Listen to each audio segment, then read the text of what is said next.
Halo teman-teman, kali ini saya dan kelompok saya akan menjelaskan mengenai eksternalitas dan barang publik. Eksternalitas adalah tindakan yang dilakukan produsen atau konsumen yang memengaruhi produsen atau konsumen lain tetapi tidak tercermin dalam harga pasar.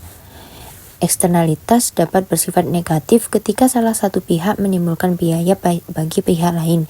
Contohnya ketika suatu pabrik baja membuang limbahnya ke sungai yang menjadi mata pencaharian nelayan di hilir. Jadi itu berakibat di negatif. Nah, selain negatif pasti ada positifnya dong. Jadi eksternalitas positif terjadi ketika tindakan salah satu pihak memberikan manfaat bagi pihak lain. Contohnya, ketika pemilik rumah mengecat ulang rumahnya dan menata taman yang cantik dan tetangga secara tidak langsung memperoleh manfaat ini. Nah, selain itu ada juga pendidikan. Riset pengembangan teknologi juga merupakan contoh dari eksternalitas positif loh. Oke, untuk lebih jelasnya kita ke eksternalitas negatif dan inefisiensi. Kita lihat dari gambar itu. Gambar A menunjukkan produksi pabrik baja dalam pasar persaingan, sedangkan gambar B menunjukkan kurva permintaan dan penawaran pasar dengan mengasumsikan bahwa seluruh pabrik baja menghasilkan eksternalitas yang sama. Nah, teman-teman, jadi ketika eksternalitas negatif terjadi, biaya sosial marginal atau MSC lebih tinggi dari biaya marginal MC. Bisa dilihat di kurva yang A, kan itu MSC letaknya lebih tinggi daripada MC kan ya. Begitupun di kurva yang B. Selisihnya merupakan biaya marginal eksternal atau MIC aksen. Jadi untuk yang itu ada di gambar yang B, yang garisnya warna merah itu ya, MIC aksen.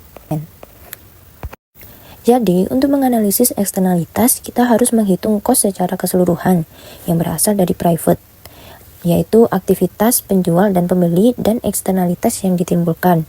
Untuk rumusnya yaitu social cost sama dengan private cost ditambah external cost. Kan tadi kita di tabel ada yang namanya biaya eksternal marginal atau MIC. Biaya eksternal marginal atau MIC itu adalah peningkatan biaya yang timbul secara eksternal ketika satu perusahaan atau lebih menambah output sebesar 1 unit. Jadi MIC ini pasti naik ya. Kan soalnya peningkatan biaya yang timbul gitu. Lalu selanjutnya biaya sosial marginal, yaitu yang di kurva tadi itu yang tulisannya MSC. Biaya sosial marginal itu adalah penjumlahan biaya produksi marginal dan biaya eksternal marginal. Jadi biaya produksi ditambah biaya eksternal marginal. Jadi MSC sama dengan MC plus MIC, gitu ya.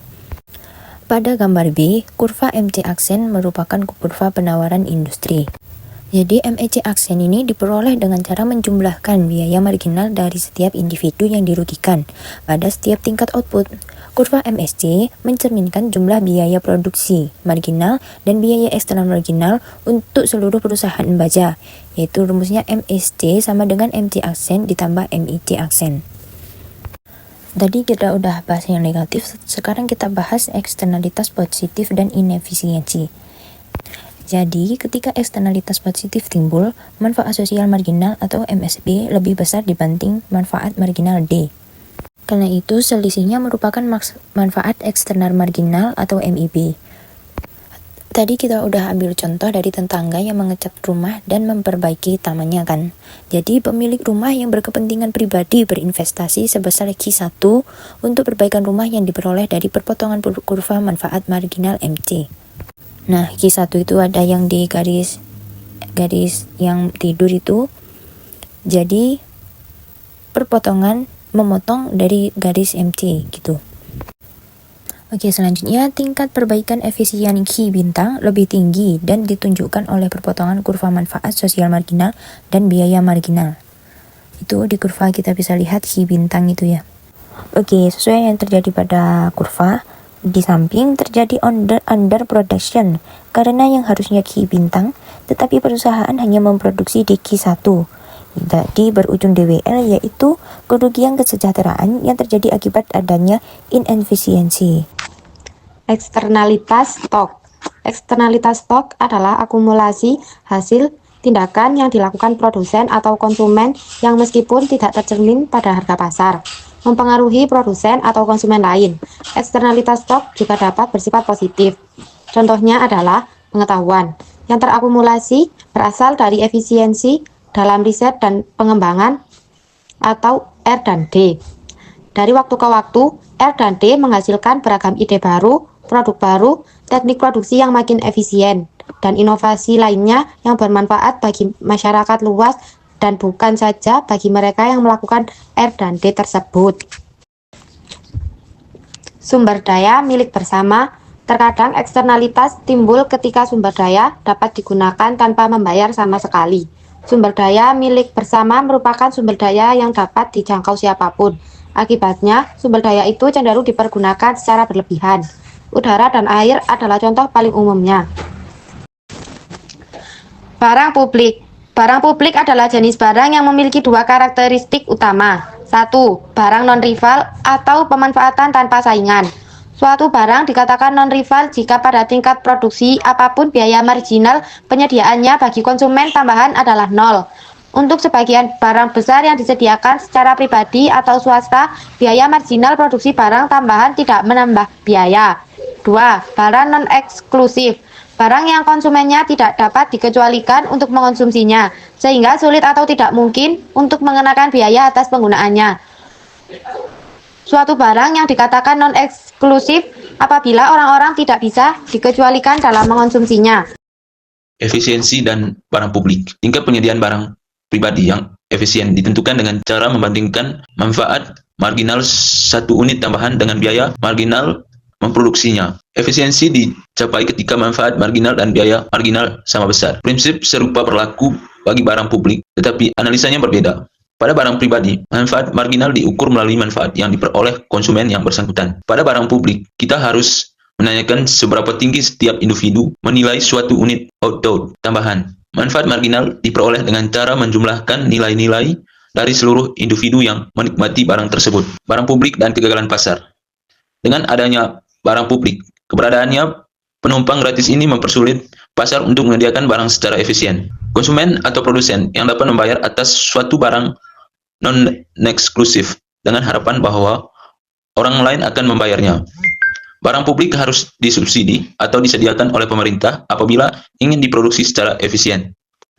Preferensi dan barang publik. Produksi barang publik oleh pemerintah sangat menguntungkan karena pemerintah dapat mengenakan pajak atau pungutan untuk membayar biaya produksinya. Pengambilan suara lumrah digunakan untuk menentukan alokasi. Sebagai contoh, orang-orang mengambil suara secara langsung atas persoalan anggaran lokal dan memilih anggota Badan Perwakilan. Oke, jadi yang terakhir kita bahas yaitu keterkaitan antara eksternalitas dan kegagalan pasar, khususnya dalam konteks barang publik dan sumber daya milik bersama. Kan tadi udah dijelasin tuh sebelumnya, apa itu barang publik, sumber daya milik bersama, dan juga kegagalan pasar. Jadi untuk eksternalitas dan kegagalan pasar itu saling terkait erat, terutama dalam konteks barang publik dan sumber daya milik bersama. Nah, ini penjelasan keterkaitannya ya. Untuk yang pertama yaitu eksternalitas sebagai akar kegagalan pasar. Kenapa sih kok eksternalitas sebagai kegagalan pasar? Karena eksternalitas muncul ketika aktivitas ekonomi menghasilkan dampak positif atau negatif pada pihak ketiga yang tidak terlibat langsung dalam transaksi. Yang kedua, barang publik dan masalah free rider. Barang publik seperti jalan umum atau pertahanan nasional bersifat non-rival, yang artinya konsumsi satu orang tidak mengurangi ketersediaan untuk orang lain, dan non-eksklusif, yang yaitu sulit membatasi akses. Dan yang ketiga, sumber daya milik bersama dan tragedi kepemilikan umum. Untuk itu, sumber daya milik bersama seperti hutan atau perikanan bersifat rival, atau penggunaan satu orang mengurangi ketersediaan untuk orang lain, tetapi non-eksklusif. Dan ada juga mekanisme kegagalan pasar. Dan yang keempat, peran pemerintah dalam mengatasi kegagalan, yaitu ada regulasi dan pajak Pigouvian, yaitu membatasi aktivitas yang menghasilkan eksternalitas negatif, misalnya yaitu kuota emisi yang tadi dijelaskan, atau mengenakan pajak pada pelaku pencemar. Jadi kan kita nggak rugi-rugi amat gitu. Jadi kita bisa ngasih pajak buat yang mencemarkan. Oke, itu saja yang dapat saya jelaskan. Semoga penjelasan saya dan kelompok saya dapat membantu untuk mengetahui mengenai eksternalitas dan barang publik. Sebelumnya, terima kasih.